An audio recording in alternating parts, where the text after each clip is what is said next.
Good morning, everyone, and thank you for joining us on today's webinar, Designing Success with KeyShot. My name is Carolina Hägg, and I will be your host today. And joining me as presenter is Marko Hannula. So, without further ado, Marko Hannula, welcome to the stage. Okay, so good morning, everyone. Warm welcome to this webinar, Designing Success with KeyShot. Here on the screen, you are able to see the agenda we are going to through today. So first, I'm going to tell you shortly about myself, and then we are focusing, of course, the product itself, the KeyShot, what it is, why to use it, and what are the main features of KeyShot. And then we are going to go to live demonstration. And on that live demonstration, you're able to see how the user interface looks like, how you are able to import your data to KeyShot. We are going to talk about model sets, material color applying, geometry tools, textures, environments, and scenes. And then we are going to talk about animations and finally about renderings. And then, as Carolina said, we have this question and answers portion in the end of the webinar. So, I'm going to change my slide here. So my name is Marko Hannula, and I work as a customer success manager here at PDS Vision. And just a few weeks ago, I got this amazing tool KeyShot in my hands, and I started to play with it. And I noticed that it is really fast and easy to use, and that's something I'm going to demonstrate to you today in my live demonstration. Everything on this demonstration is self-learned. So as I said, I have only playing it with, I got it a few weeks ago, and I haven't had time to play it with it a lot. So I'm not a 3D rendering professional. That's something I really do want to emphasize. And let's take a look about KeyShot. So what it is and why to use it? Well, KeyShot is the best 3D rendering software to create these amazing visuals. And here on the right side of the screen, you are able to see some KeyShot renderings coming from the KeyShot customers. So these are actual customer cases you are seeing on the screen. So KeyShot makes your designs, your 3D models to look realistic, and I mean really realistic. So they are going to look just like they are going to look as a finished product. And KeyShot is designed to make all this easy. And this means that you can easily communicate your ideas, for example, different material and color variations with other shareholders in your company. According to these still images, you are able to create different kind of animations. For example, how something is opened or how something is serviced. And you can add different kind of lamps and lighting to your model, so you are able to see how your design is going to look when it's finished, how all the shadows are, falling if you are, for example, designing some kind of space or something like that.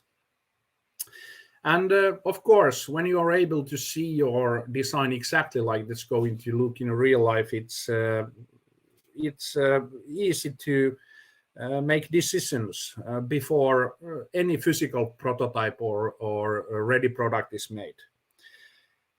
These visuals are helping you to see that, well, this looks absolutely great, or okay, maybe we need to change that a bit to make it look better.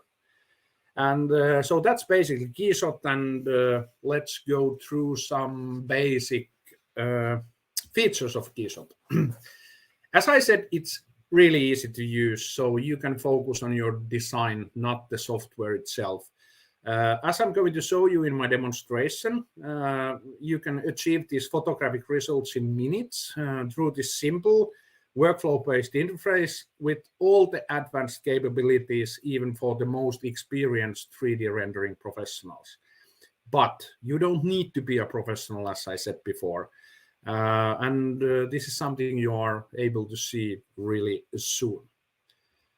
It's fast, so you are able to present your ideas sooner. KeyShot brings this visual speed and agility to the entire product development process with the widest 3D file format supported. So basically all the mostly used 3D CADs are supported. And of course, all these common 3D formats like STEP, IGES, and these mesh formats like stereolithography files and OBJ files are supported. And those all are something you are able to import to KeyShot for rendering. Also, there are CAD integrations available for some CAD systems. For example, for Creo Parametric, there is CAD integration for KeyShot available, which means that you are able to send your model to KeyShot for rendering from your Creo session.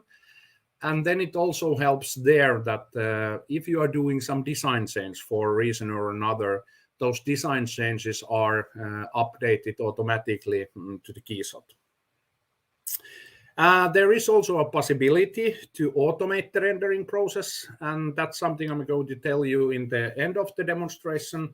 There we are using our own PDSfinity tool, which automates the rendering process. KeyShot is accurate, and with accurate, I mean that you are able to create really realistic visuals of your designs. These materials that are here available in KeyShot, they go beyond their just the physical appearance, providing scientifically accurate properties for the materials. You can use the KeyShot library, where is lots of different kind of materials, or you can use an exclusive partner library, or of course you can create your own materials. Then it's powerful. So KeyShot gives you the power and choice to use either your processor, central processing unit, or NVIDIA graphic processor unit for rendering. And that brings you the capability to scale linearly for unmatched performance. So it is really powerful, and you're also going to see this in my demonstration. Advanced, and what comes to lighting, that's the really advanced part in KeyShot. So with these advanced lighting capabilities, you can create the most accurate lighting. It doesn't matter if you are taking a simple studio shots for some small product, or you are designing the most complex interior lighting of a space or something like that. And what is also important, it is that the KeyShot is real time. So you are able to see your results instantly.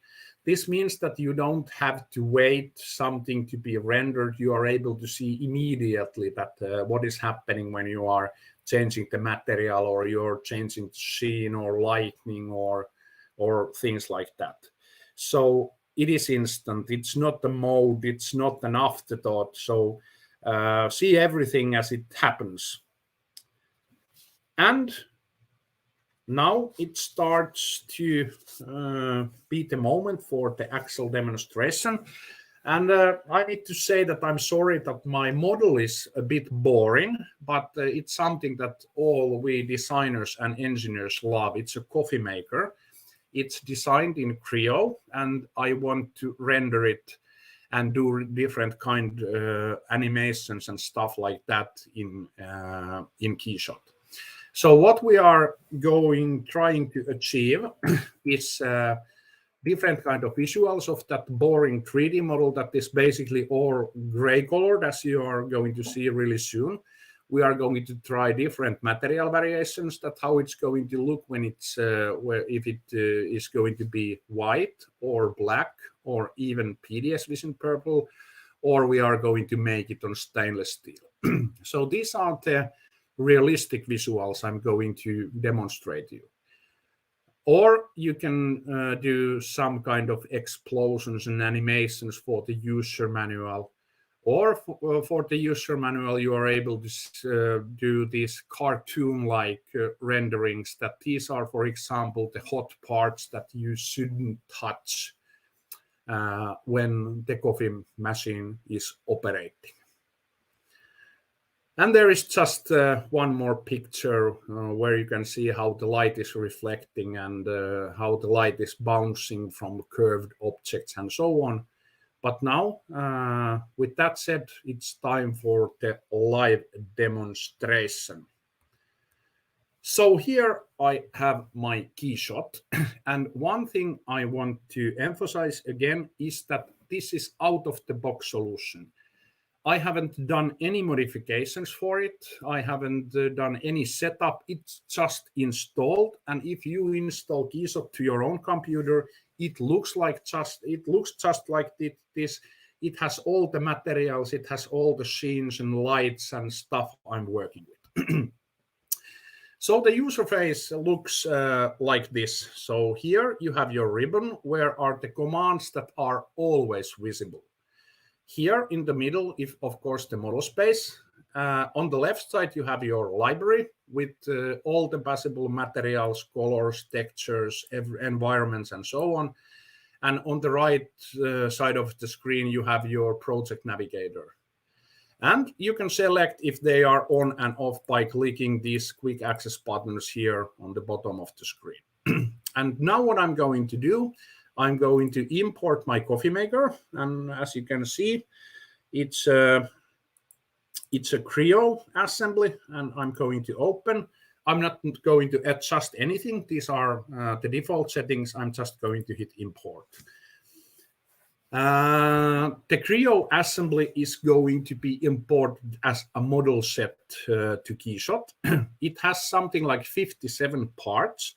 So it will take few seconds to complete, but when it's completed, you are able to see that the assembly is going to appear here on my project and scene as a model set. And here it is. Bang, it's there. And I can see a trouble here. And I made this purposely. So the coffee maker is here, but it's laying on its side. And why it is doing that? It's doing that because it is like this in the CAD assembly too. So basically the CAD environment is like this, and it came to KeyShot like that. But why I did it like this is that I want to show you that how easy it is to manipulate the graphics here, or the environment and model sets here in KeyShot. So here I have my CAD model, and you can see that the structure came from the CAD model. It's just like the CAD model. So we have basically three, I have main assembly here, and I have three sub-assemblies. When I'm checking the properties of my model set, the main assembly, I can see that the size is correct. Okay, but there is something wrong in the position, and I'm going to use the move tool to rotate my coffee maker. And I'm going to rotate it 90 degrees, and I'm going to hit OK. Then I want to coffee maker to snap the ground. So the shadows are going to snap the ground. And maybe I'm perhaps going to center my model in the KeyShot space. And basically now I have prepared my model for applying materials, colors, lightnings, environments, and so on. So how it works. Now I'm going to apply some material for the coffee maker. So one option is to select from the model or from the project browser that what are the components that I want to give some material for, like this. And I'm going to go through my materials, and here you can see that we have lots and lots of different kind of materials. And as I said, these are out of the box. So this is what you get with KeyShot. We have some cloth and leather, some glass, some metal, paint, and plastic is something I'm interested at the moment. And I'm going to select hard plastic. And here I can see that I have hard, shiny plastic. And now what I'm going to do, I'm just going to drag and drop the material to the model or for the project browser, and voila, there I have my white plastic is applied for these parts as a material. What I can also do is just to drag and drop the material from here. So these are going to be hard, shiny plastic. That is going to be also hard, shiny plastic. Maybe the bottom part is going to be hard, shiny plastic.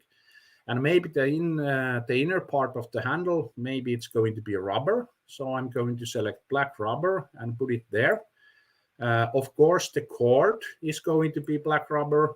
And maybe, by the way, sorry, I forgot to mention one thing. It is rendering the shadows and things like that according to the lighting environment. If you want to make it more faster, you can use performance mode, and you can see that it runs much more smoothly if you want to use it like this. So the performance mode is something that disables the calculating that how the light is bouncing and how the shadows are going to appear. It makes your work a bit faster. So now I'm going to put some rubber on the bottom parts that are laying against the table, and then also the electrical plug is going to be rubber.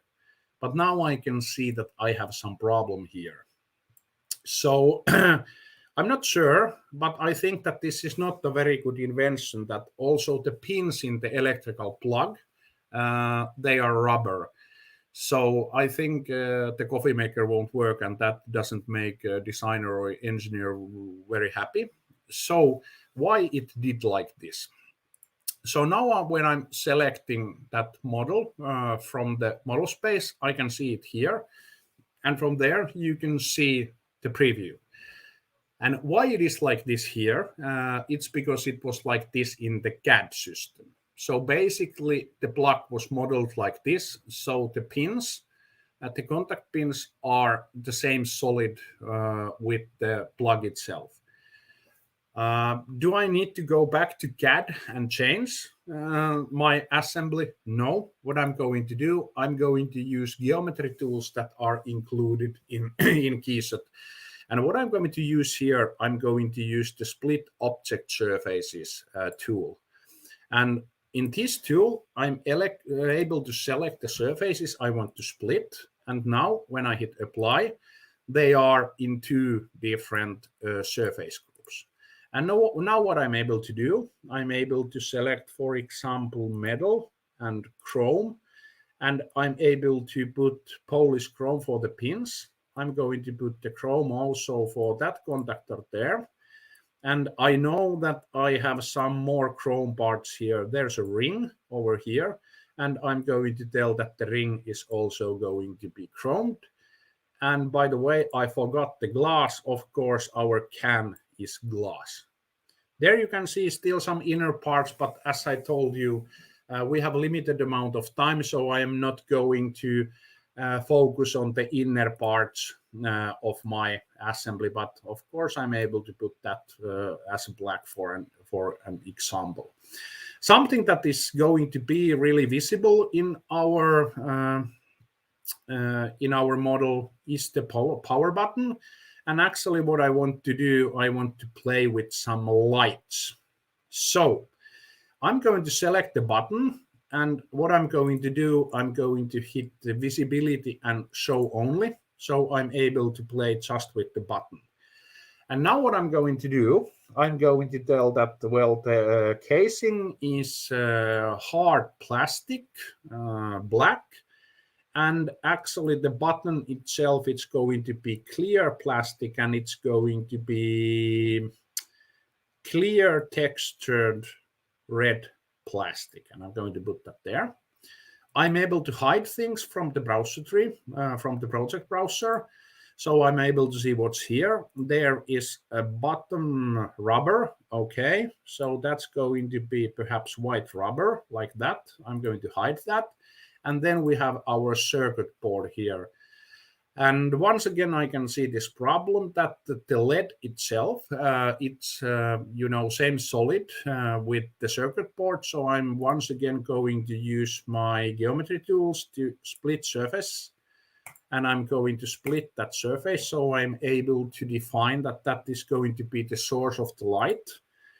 And maybe we are going to tell that it's going to be some like hard rough plastic here, and then the lights are also available here on our material browser. You can see that we have lots of different kind of lights, and of course you are able to create your own. But I'm interested about point light and white, and I'm going to drag and drop that for the LED part over there. And if I'm going to disable the performance mode, I'm able to see that it started to emit light. And now, actually, what I'm going to do, I'm going to adjust the light.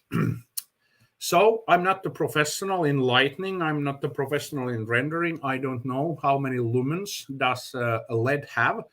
But one thing I know, that the radius of a LED is not 0 millimeters. As you can see now, it's really a point light, and it is going to create some shadows here.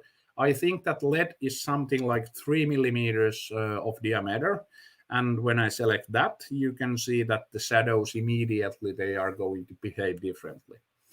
I'm going to go back on my scene, and then I'm going to, make my whole button assembly visible, and it's there. And now if I want to render just this screen, what I'm going to do, I'm going to hit render, and I'm going to hit render. Rendering is something that takes time, and I'm going to talk to you about that later. Rendering this kind of scene where we have light that bounces all over the place, it will take something like 2-3 minutes for complete the rendering. We are not going to spend time watching when this is going to be finished. I'm going to show you some renderings that I have pre-created from this assembly. But what I want to emphasize here is that all renderings I have created are something that are coming from this similar model we are working at the moment. Okay, so now we start to be in a quite good phase, and it didn't take many minutes from me to complete the material applying. You can see that now we have our white coffee maker over here. But what if I wanted to study that, how would it look, for example, when it's black? So I'm able to use multi-materials. So what I'm going to do, I'm going to select the material from the model, and I'm going to tell KeyShot that this is a multi-material. And then I'm going to first look for hard plastic, and let's see how it would like if it's black. So I'm just dragging and dropping the material here to the multi-material window, and then we are able to see that how it looks when it's black. Maybe we are going to try the red one. The red one maybe is not good, so I want this coffee maker to be PDS purple. So every material that you have copied from library to your project, you're able to modify it. And I'm going to select some purple here, and let's say that this is now PDS Vision Purple. Of course, I'm able to define the color in RGB or in CMYK and different kind of formats. And by the way, if we want to use RAL color, for example, I have my RAL color map here from where I'm able to drag and drop the RAL Classic color for my design. But now I have actually 3 different options that are made from shiny plastic. But then what I want to do, I want to also study that what if we are going to make the whole coffee maker from stainless steel. And I'm going to drag and drop that as a one option. And it would look something like that. Okay, so that's material applying. And what I'm going to do next, perhaps I'm going to put some labels and stickers for the coffee maker, so you are able to put your company logos and warning stickers and things like that for your model, so they look really realistic. And what I'm going to do first, I'm going to select textures and labels, and the stainless steel one is not going to have any sticker or label, so I'm going to select the white one. And then what I'm going to do, I'm going to go to my textures and labels, and what I have pre-done here is that I have copied our company logo from our intranet to KeyShot labels folder. It's just the basic copy-paste operation. And now what I'm going to do, I'm dragging and dropping the logo for my coffee maker, and I tell that it's going to be a label like this. I'm able to align the label as I want. Maybe I want to put it in X direction, and then I'm just going to use the 3D manipulator to put the sticker there. It's a bit too wide. I'm going to tell it that the actual size of the sticker is that is going to be 60 millimeters wide. And I'm going to put that a little bit lower here, and I'm going to hit OK. And actually, if I'm now rotating my model, I can see that the sticker is also there, because it applied the sticker as a double surface. What I'm going to do, I'm going to hit that it's not two-sided sticker, it's only on the one side of our assembly, and now it disappears there. So what if I want to have the sticker also in the black and also in the PDS purple version of my coffee maker? I'm going to use the material graph tool, which graphically tells you that how the materials are built. And here I can see that on my white one, which is, by the way, plastic, there is a plastic sticker with that kind of texture attached. And now what I'm going to do, I'm going to zoom a bit, and I'm going to just move some stuff in my material graph like this. So I'm able to have some space here, and I'm going to copy the sticker and the sticker properties here from the material graph. I'm going to say copy, and I'm going to set paste. And then I'm just dragging this here, and now I'm connecting this over here by adding a label. And now the black one is going to have the same label with the same size and with the same properties as the white one. I'm going to do another copy, and I'm going to also put that for the purple one. So I'm going to drag a new link there, add label, and that's it. And now when I'm closing my material graph, what I'm able to see that on the black one, we have the logo too. And on the purple one, we have the logo too. But I think we have a problem. The letters PDS are not, they are not coming out from the background. So maybe I want to change the logo to be a white one when I'm with the purple coffee machine. So once again, I'm opening the material graph, and here is the texture used in the purple one, and I'm going to replace that with our company white logo, and then I'm just going to close my material graph. And now we have a couple of variations. We have the white one, we have the black one, and we have the purple one with the white logo. Then we are able to play with environments. So let's see. Interior. So what if we are going to put our coffee maker on a bathroom? I'm just going to drag and drop here an environment, and I can see that, well, that didn't work well. Our coffee machine is hovering in the air. So I'm going to go for environment, and I'm going to rotate my environment a bit, and I'm going to put it, for example, there. But I'm not happy. The colors here on the our bathroom, they are quite cold. You can see that the light is cold and so on. So let's take something else. like industrial kitchen, and I'm going to drag and drop the environment over there. And I think it looks much better. And now what I'm able to do, I'm able to rotate and put my coffee maker onto the table, and so on and so on and so on.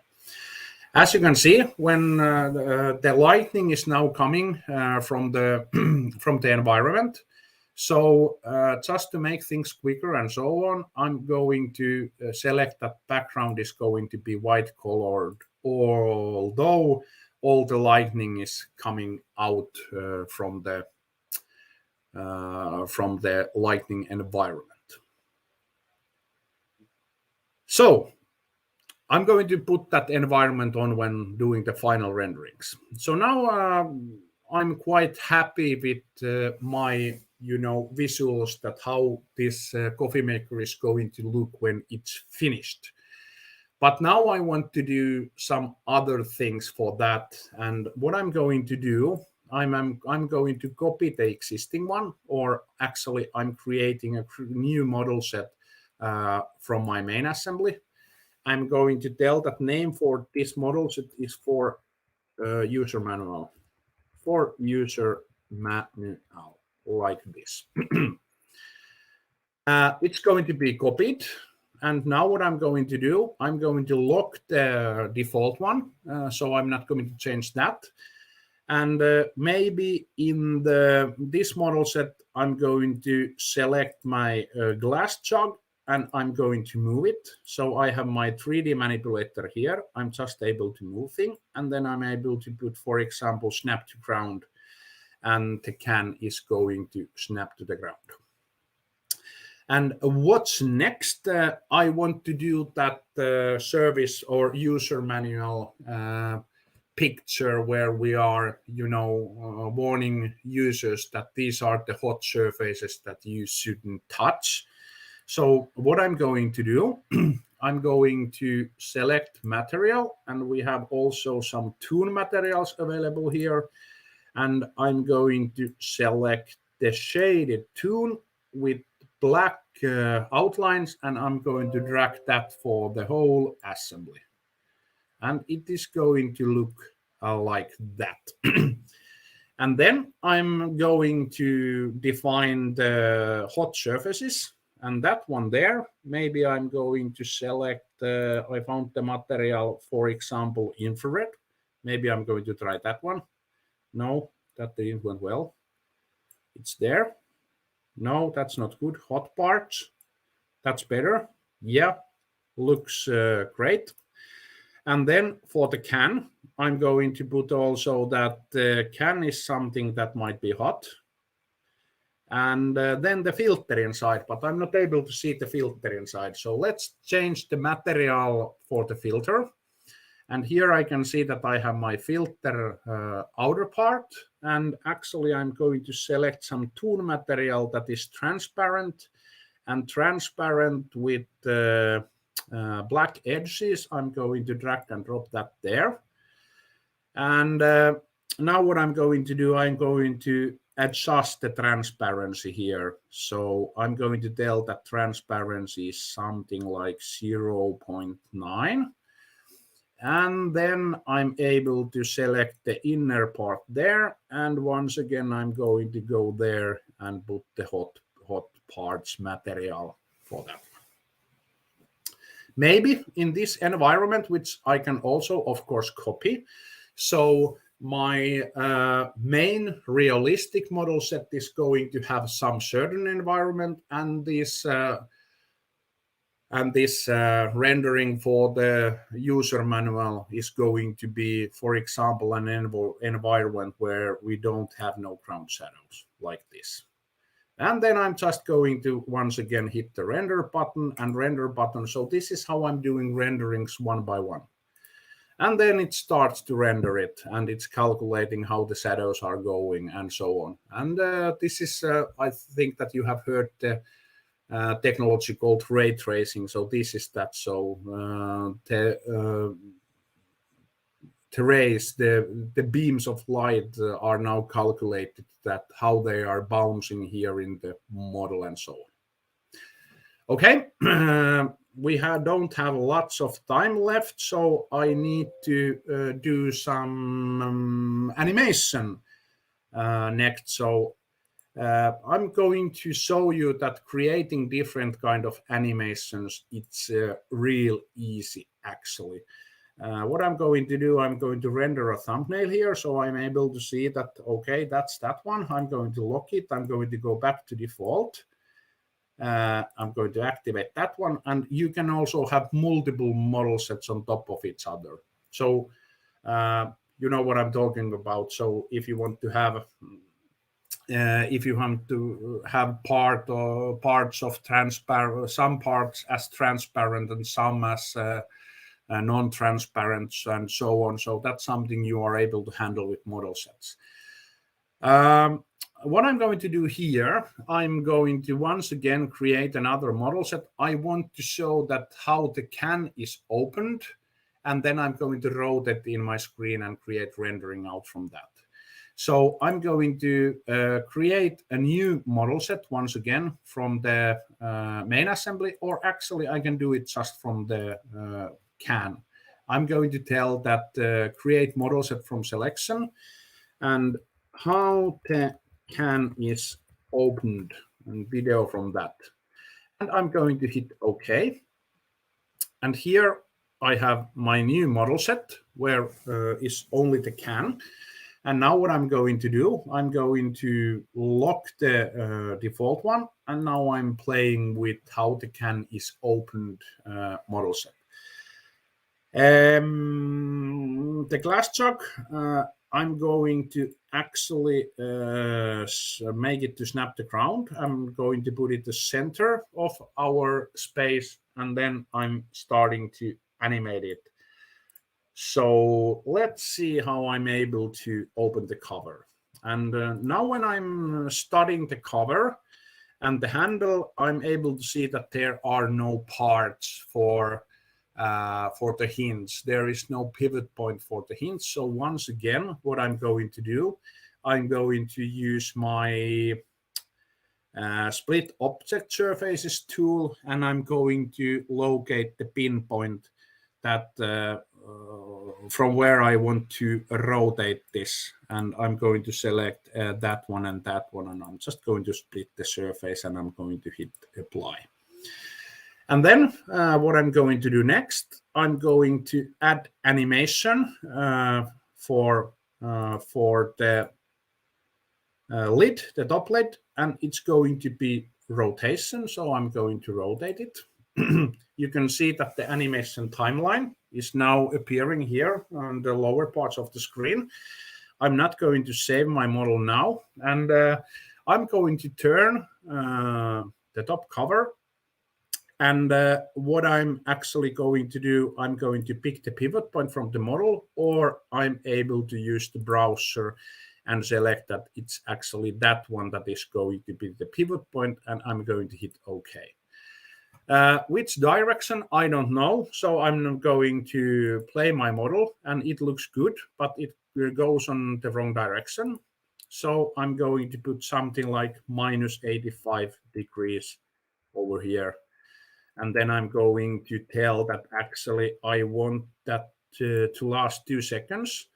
The speed is not going to be linear, constant. I want to start to open it slowly, and I want it to, when the animation is full done, the speed is going to decrease. So like this, and then I'm going to play, and okay, that looks quite good. Of course, you are able to add multiple animations, multiple actions to your timeline that can happen, after each other, or they can happen simultaneously, or something between that. And what I want to do here now is that I want to animate the glass chuck, and I want to add animation, and I want to make a turntable over here. And I'm going to go around the object, and actually I want to adjust it like that first it starts to open, and then the whole assembly is going to turn around, and then I'm going to hit play, and it actually looks like this. Of course, what I can do, I can mirror things and so on. So now I'm going to go there and I'm going to hit play. And now the can opens and then it closes and so on. So creating the animations, creating the explosions is actually really easy. For explosions where you don't need no animation, it's just drag the objects by using the 3D manipulator, using the 3D move tool. So that's basically it. Okay. And now about the rendering. So as I told you, I have some renderings already made here. Sorry, that's the that one. So this is something that is now rendered finally from those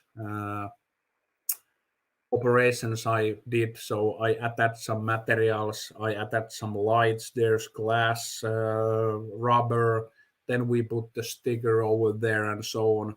And these four images can be rendered simultaneously because they belong to the same model variation.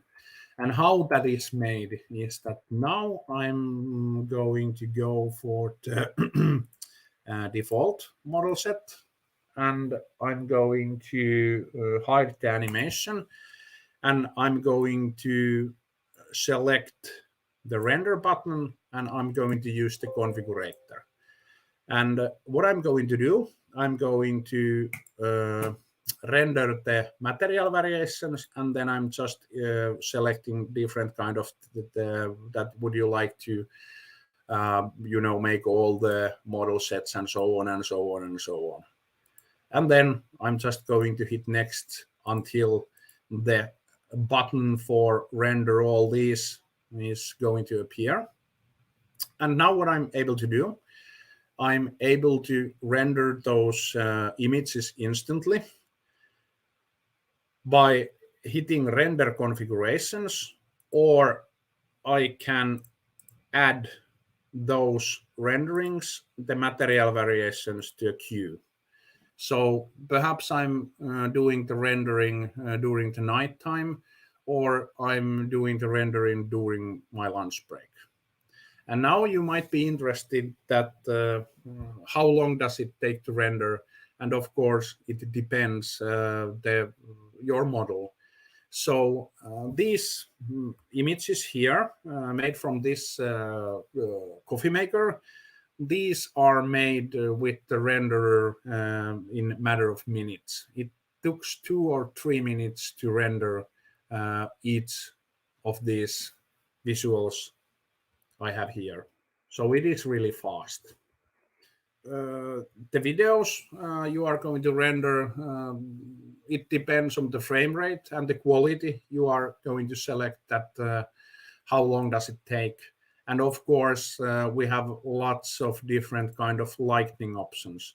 So for example, if I'm going to go my environment and I'm going to put my lighting environment on, I'm going to rotate it a bit. So it is going to lay here on a table. And then I'm going to, from lighting, that I'm going to use product lighting. And I want, for example, caustics here. So actually you can see that now the red LED is going to bounce here. And now if I'm going to render this, it's going to take something like 10 or 15 minutes to finalize the one visual in really good quality. So what we did, we were watching that how we are able to go through different kind of variations. So we were adding materials from the library browser. And as I said, it's really easy. You just drag and drop what you want to appear and where. Also, the same technique, drag and drop, is basically used everywhere. So you can use materials, colors, texture, environments, and everything like that. And they are all based on just drag and drop technique. Of course, you are able to create different kind of cameras. So I'm going to hit the new camera where I'm able to hit the focus. So I want to focus on, for example, for that light, and everything else is going to be blurred in the picture. So you are able to get this realistic camera effects that your camera is really focused to some certain point and so on. There is lots of things in KeyShot you are able to do, but because of our limited time, I'm not, of course, able to show you everything. And as I said, I'm not the professional. This is something that I have self-learned here during.